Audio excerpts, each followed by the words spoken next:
What would you do if a single act of cruelty unraveled your entire life?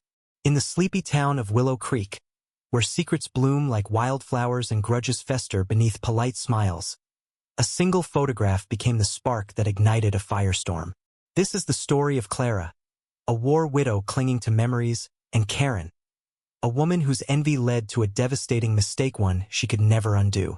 Clara stood in her small living room, her fingers tracing the edges of a framed wedding portrait. The image captured her and James, frozen in time, his military uniform crisp and her white dress glowing under the summer sun. It was the only thing she had left of him after the war claimed his life 2 years ago. Every morning, she'd pause before it, whispering promises to keep his memory alive. The town knew her as the quiet widow who tended her garden of Karen flowers, those vibrant, resilient blooms that seemed to defy the harshest winters. But Clara's heart was fragile, and the portrait was her anchor. Across town, Karen ruled Willow Creek's social scene with an iron grip. She was the queen of the local garden club, her manicured nails and sharp tongue setting the tone for every event. Karen had always envied Clara's quiet grace, the way people spoke of her with reverence. "That widow," Karen would mutter, acting like she's the only one who's ever lost someone. It wasn't just Clara's poise that grated on Karen, it was the Karen flowers. Clara's garden outshone Karen's every year at the town's flower festival, and the whispers of Clara's talent stung like thorns. One humid July evening, the garden club hosted its annual gala at the community center.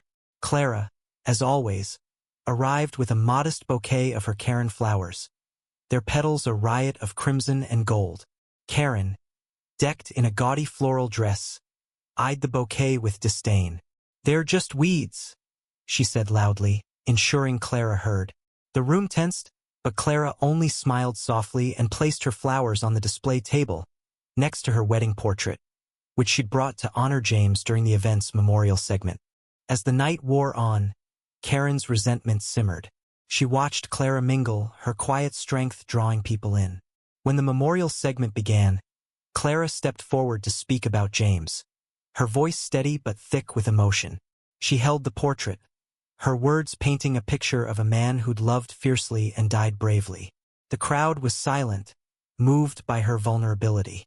Karen, standing at the back, felt her face burn. How dare Clara steal the spotlight? How dare she make everyone feel sorry for her?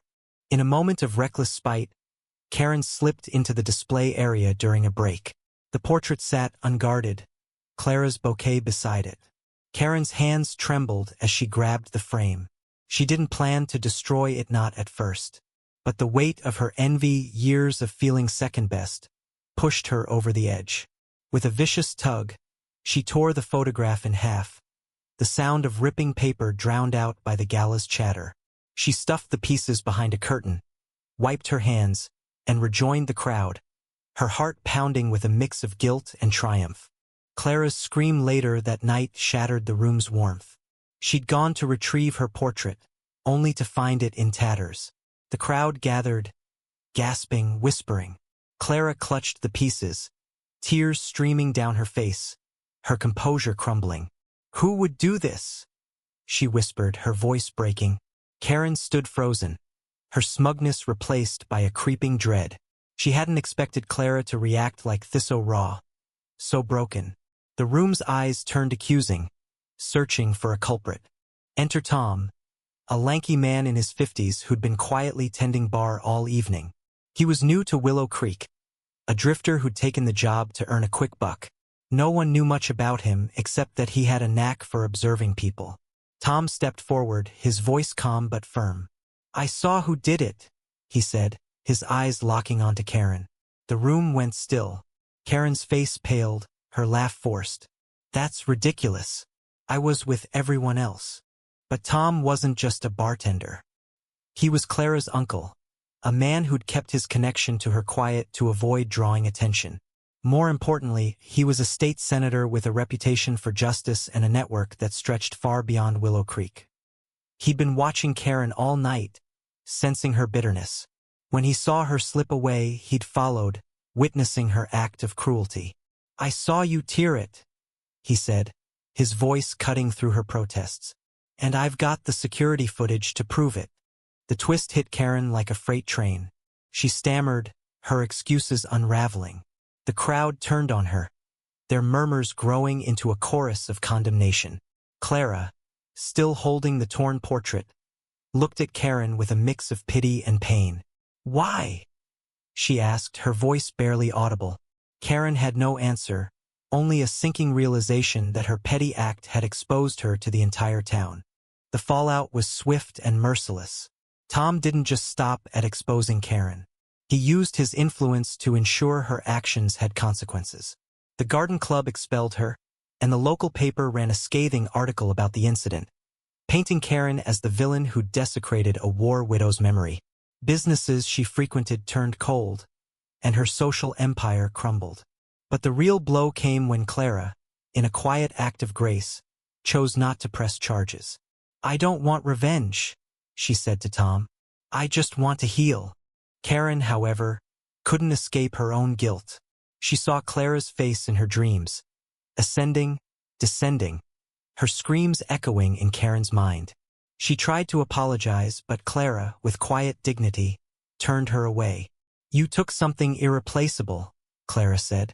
"Words won't fix that." Karen's life unraveled further when her husband, humiliated by the scandal, left her, and her once pristine garden withered under neglect. She was left alone, haunted by the memory of her cruelty. Clara, meanwhile, rebuilt her life with the same resilience as her Karen flowers.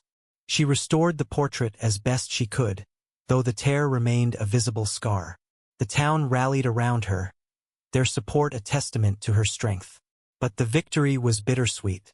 Every time she looked at the damaged portrait, she felt the sting of loss anew, not just of James, but of the innocence she'd once carried. She tended her garden, finding solace in the blooms, but her heart remained heavy. In the end, Karen's act of spite didn't just destroy a photograph. It tore apart her own life, exposing her fragility to a town that would never forget. Clara, though wounded, stood tall, her Karen flowers a symbol of her enduring spirit. But the portrait, like her heart, would never be whole again. Nd.